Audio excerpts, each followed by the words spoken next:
특별히 검찰개혁에 대해 한 말씀 드리겠습니다. 검찰은 정치적 중립성에 대해서는 상당 수준 이루었다고 판단합니다. 이제부터의 과제는 윤석열 총장이 아닌 다른 어느 누가 총장이 되더라도 흔들리지 않는 공정한 반부패 시스템을 만들어 정착시킬 것이라고 생각합니다.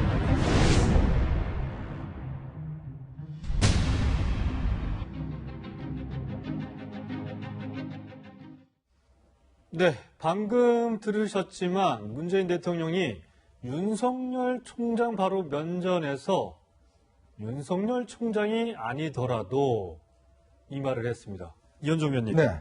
듣는 윤석열 총장은 여러 가지 오해를 할 것 같습니다.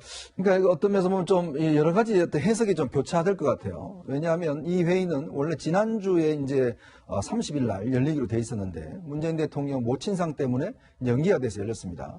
주로 이제 그 반부패 관련된 부서들, 뭐 금감원이라든지 뭐 이런 관련 부처 장관들이 모였었는데요. 아무래도 윤석열 총장 입장에서 보면 106일 만에 이제 대통령을 만나게 되니까 대통령이 어떤 메시지를 남길까 상당히 이제 아마 귀를 기울였을 것 같아요.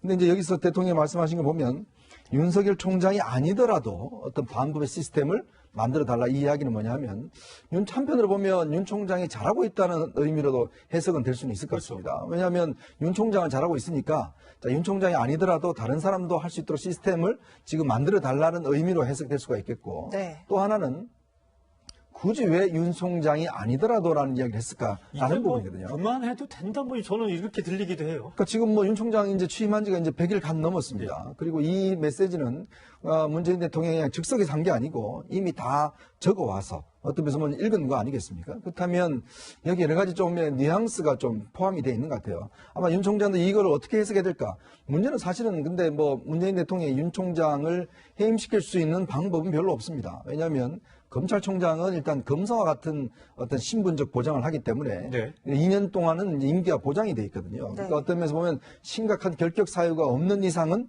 사실상 해임시키기가 굉장히 어렵습니다. 자, 그렇다고 보면 윤 총장 스스로가 나가지 않는 이상은 윤 총장은 아마 임기를 채울 가능성이 저는 높을 것 같아요. 그러면서 본다면 아마 문재인 대통령 여러 가지 복잡한 심경을 이 단어에 담았지 않을까 이런 해석을 해봅니다. 네. 박지원 교수님, 문재인 대통령과 윤석열 검찰총장 106일 만에 만났습니다. 그런데 분위기는 좀 그런 것 같아요. 근데 윤 총장이 보면은 문재인 대통령한테 뭐 90도로 인사를 2번씩이나 하고 또 문재인 대통령 얘기하는 거 이렇게 막 열심히 적기도 하고 그랬습니다. 어떻게 보셨어요? 윤 총장도 아마 눈치가 보였을 거예요. 네. 이 검찰 특유의 아마 절도 있는 자세잖아요. 90도로 인사를 하고 검찰들이 때로는 뭐 자기들이 뭐 무인 기질이 있다 이런 표현도 쓰면서 인명권자에 대한 충분한 예의를 표한 건데요. 과거에 이 회의 때에 조국 장관이 아마 민정수석으로 참여를 했을 겁니다. 그렇죠. 근데 대통령이 임명했던 조국 장관이 어쨌든 간에 결과론적으로 윤석열 총장에 의해서 낙마된 상황에서 대통령을 혼자서 본다. 이런 상황이 연출된 거지 않습니까? 대통령께서 검찰개혁을 할 때 윤석열 총장은 내부의 문제를 개혁을 핵심을 뒀을 거고 네. 조국 장관은 공수처라든가 검경수사권 문제를 분리해서 한번 진행을 하려고 했을 거예요. 그런데 그 한 축이 지금 속도가 안 나는 상황이 된 거지 않습니까? 이런 부분들에 대해서 윤석열 총장도 눈치를 보고 있다. 좀 미안한 감정이 있었다. 당연히 있죠. 예. 저는 그렇게 느꼈습니다. 예. 네, 알겠습니다. 네. 그렇다면 문재인 대통령과 윤석열 총장의 넉 달 전 모습을 한번 잠시 보시죠. 우리 이제 윤 총장님은 이 권력형 비리에 대해서 정말 권력에 휘둘리지 않고 또 권력의 눈치도 보지 않고 사람에 충성하지 않는 조국 법무부 장관과 윤석열 검찰총장의 환상적인 조합에 의한 검찰 개혁을 희망했습니다. 꿈같은 희망이 되고 말았습니다. 네, 임명장을 수여할 때만 해도 우리 윤 총장님 이렇게 불렀는데요. 박 교수님, 아무래도 조 전 장관 사퇴 후에 변화가 있다 이렇게 볼 수 있겠네요. 결과론적으로 조 장관님이 사퇴한 거에 대해서도 불편할 수도 있지만요. 그 과정에서 검찰이 보여줬던 기존에 있었던 별건 수사 방식, 인지 수사 방식, 피의사실 공포를 해서 언론과의 공조 프레이를 만들어내는 이런 모습들이 전혀 변하지 않았다는 것에 대해서 대통령도 충분히 인지했을 거라고 생각이 되고요. 대통령이 과거 그 노무현 대통령을 회상하면서 쓴 운명이라는 책에 네. 논두렁 시계라는 표현을 굉장히 강조를 합니다. 네. 검찰이 피의사실 공포를 해서 언론과 합작했다는 그런 것에 대해서 불쾌감을 굉장히 갖고 있었던 거죠. 이런 것들이 그대로 있었기 때문에 저는 대통령이 불쾌감을 분명히 가지고 있다라고 생각이 듭니다. 그러니까 윤석열 총장이 조국 전 장관에 대한 검찰의 수사 방식이 과거 노무현 전 대통령 때와 크게 다르지 절반 않았다. 다르지 않았다라는 것이 대통령이 느끼고 계실 거라고 보고 있고요. 이게 윤석열 총장의 문제가 아니라 검찰 조직 전반의 관행과 어쩌면 검찰 근육 특유의 모습이 아닌가 이렇게 생각이 드는 거죠. 네, 그렇습니다. 이현정 의원님. 네. 사실 윤석열 총장도 이런 분위기는 뭐 알고 청와대에 갔겠죠. 그런데 내심 저렇게 대통령이 또 얘기를 하고 또 넉 달 전만 해도 분위기가 너무 좋고 총장님이라는 표현까지 들었는데 어제 모습을 보면 좀 많이 사이가 벌어졌다고 볼 수가 없던 그러니까 아마 이제 문재인 대통령은 이제 조국 전 장관에 대한 신뢰가 있었기 때문에 어떤 면에서 보면 이제 두 사람이서 조화를 이뤄서 이제 검찰 개혁을 해야 된다라는 그런 생각이 계셨겠죠.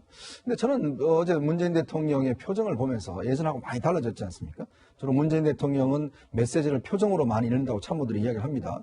워낙 그 어떤 말씀이 잘 없으시기 때문에. 근데 어떤 상당히 좀 경직된 표정이었던 건 사실인 것 같아요. 그러나 중요한 건 뭐냐 하면 지금 검찰이 수사를 한 게 아무것도 없는데 검찰이 뭐 조국 전 장관을 탈탈 털어서 수사한 건 아니지 않습니까?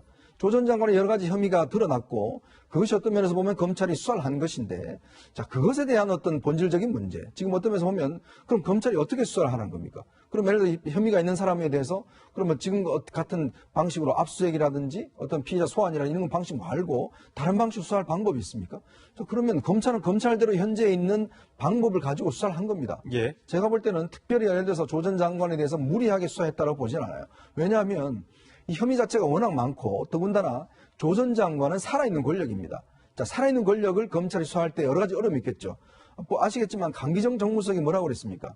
조용히 좀 수사해라라고 공개적으로 이야기를 하지 않습니까? 자, 그럼 이렇게 수사에 대해서 청와대 참모들이 공개적으로 개입하는 이런 양상에서 검찰 입장에서 보면 지금 상황을 놓고 보면 자, 휴대폰 압수수색도 못했죠. 계좌에 대한 압수수색도 제대로 못했죠. 어쩌면 다른 피해자들과는 상당히 다른 특혜를 줬다고 할 수가 있는 거거든요. 그러면서 본다면 문재인 대통령이 물론 조 전 장관에 대한 신뢰는 알겠습니다만은 검찰이 이 수사를 뭔가 몰아가고 있다는 그런 인식 저는 그런 잘못이라고 봅니다. 네. 문재인 대통령이 어제 모두 발언 9분 중에서 마지막 2분을 검찰개혁에 대해서 얘기를 했는데 특별히라는 수식어까지 붙이면서 강조도 했고요. 근데 듣는 윤 총장 입장에선 이거 내가 제대로 검찰개혁 못하면 큰일 나겠구나 이런 생각을 했을 것 같아요. 윤 총장은. 특별히라는 표현을 하시면서 또 무슨 표현을 했냐면요. 네. 검찰의 중립성은 어느 정도 확보되었다라고 네. 표현을 했거든요.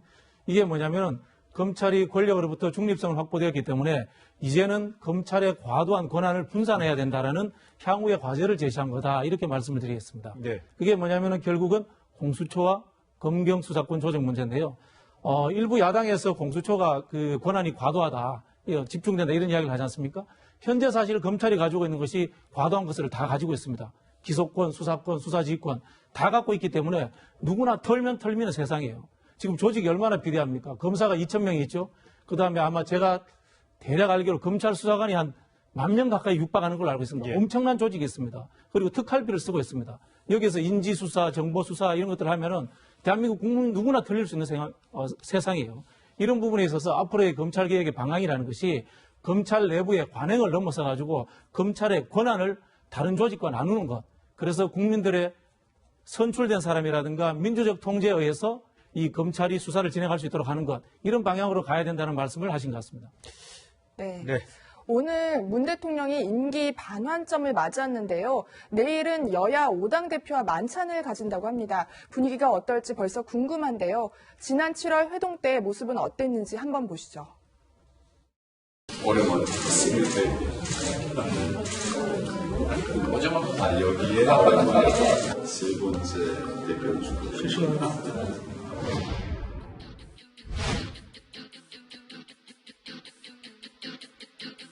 가장 지금 시급한 것은 역시 추가 경정 예산을 좀 최대한 빠르게 그리고 원만하게 처리하는 것이라고 생각합니다. 현장에서는 정부의 소득주도 성장, 정책에 대해서 많은 부작용을 우려하고 있습니다. 경제 정책의 대전환에 결단을 해 주실 것을 말씀을 드립니다.